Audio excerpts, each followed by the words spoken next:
We're rolling. All right. Yes, we're rolling. Coleman's Carpool in Mesa.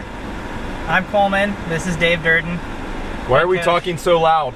Well, because, you know, you have to...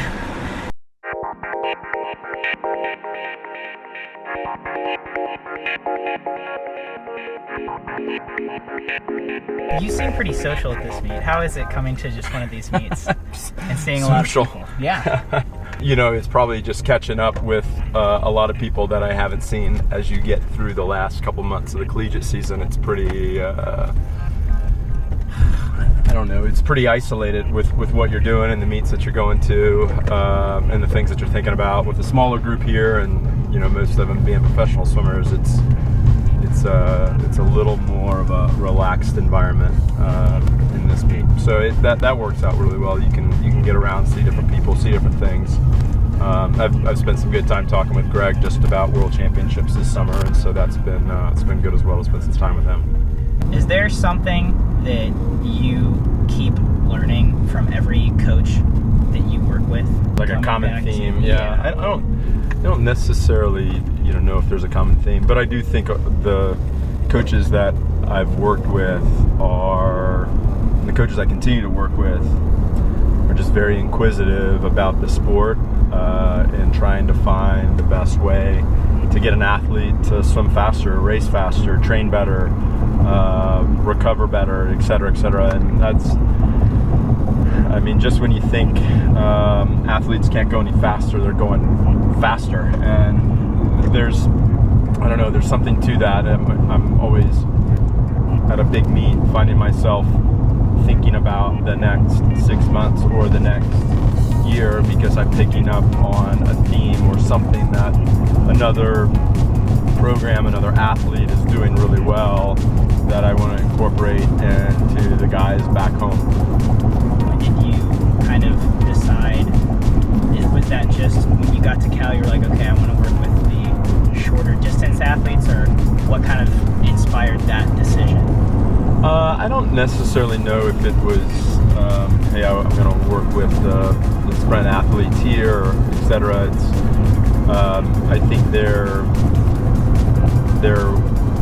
voids when you get to a program, or I think more specifically when I first got to Cal and went through the first year and then hired Greg as an assistant. I wanted to play to both of our strengths, and that's, I tended to work with the guys in the shorter sprint type events. Greg, working with the guys in the longer events. We collaborated in the guys in the middle, and I think that philosophy has moved forward with Yuri as well. I mean, that's where his passion, talents lie, his successes lie, and so it's the same idea. It's working with the sprint type guys, Yuri working with the distance type guys. We meet in the middle on the guys in the middle and work together. And I think it's important habits that we've developed where it's not just I think we can get into a rut where I just work with the sprinters. So Yuri or really even over these last 3 weeks or 4 weeks or call it month and a half, Nathan's been going over and training with Yuri on a Tuesday, Thursday, or on a Thursday, just to change up the training environment, to hear a different voice. So, and I think that's good to do. I think it's good for for me to work with the distance guys, for Yuri to come down and work with the sprint guys, and that.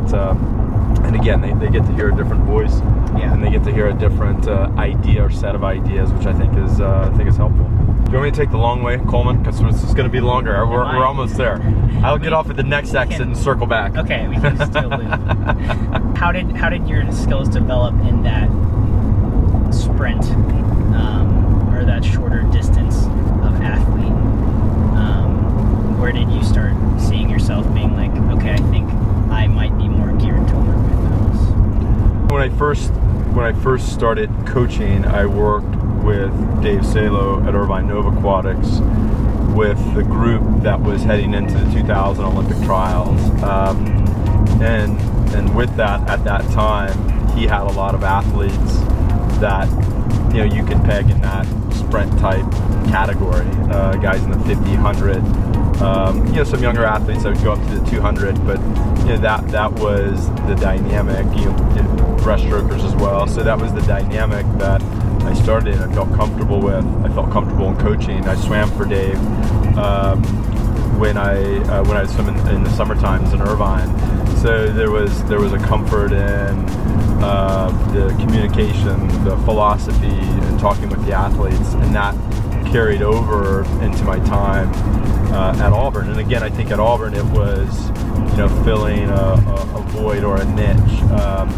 In my second year at Auburn, it was myself, it was David, it was Ralph Crocker, it was Ken Bracken, and so really needed someone to work with the sprint side of that program. And David has always had great sprint coaches. You go back into Mike Bottom and Rocco Aceto, and all these guys that Adam Schmidt that just had a propensity to coach athletes in those events, and David as well.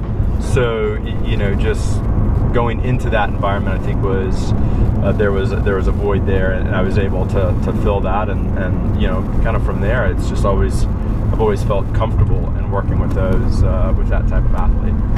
I'm impressed with your knowledge of the greater things. You like this? Yeah. Yeah. I can't believe you know where you're going. Well, I don't. I'm going to get back on the freeway that we just got off on. Okay. I'm less impressed. Yes. What is your ideal lazy Sunday? If you get a day off, you don't have to do anything, what do you do? What do we do? What's our typical Sunday in the Durden household? Yeah. Typical Sunday in the Durden household, we try and sleep in, but for some reason our kids on the weekends get up earlier than they do during the week, which doesn't make sense. We have to drag them out of bed at 6:30, 6:45 for a school day, but they're up at 6:15 on a Saturday, Sunday. So sleeping in is 6:15, 6:30. That's the start of the Sunday. How old are you kids? 7 and 8. Okay.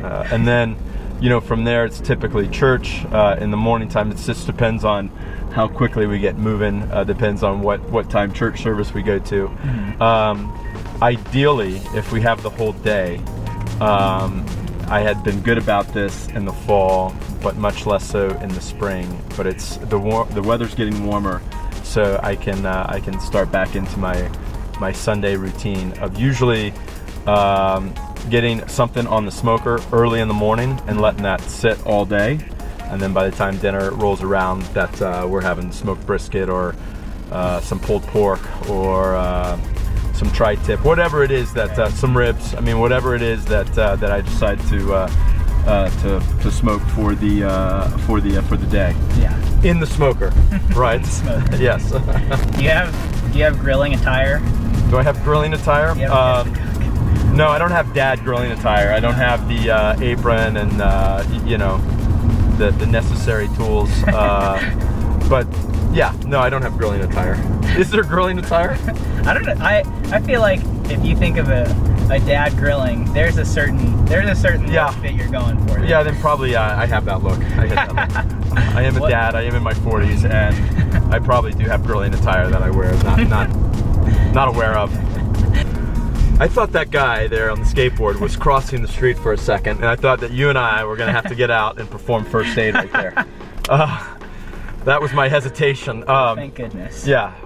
See, I'm actually trying to drive and answer questions and look out for the safety of pedestrians in the greater Mesa area. Coleman's Carpool is no easy task. Yeah, jeez. Are we out? We're here. That's good. Yeah, so we're here. The good timing. Perfect timing. Yeah. I'm going to slow down and kick you out, okay? That's fair. I probably deserve it. Yeah. We almost had to save lives. That should be the mantra of Coleman's Carpool. Answering questions and saving lives. One carpool at a time. One carpool at a time.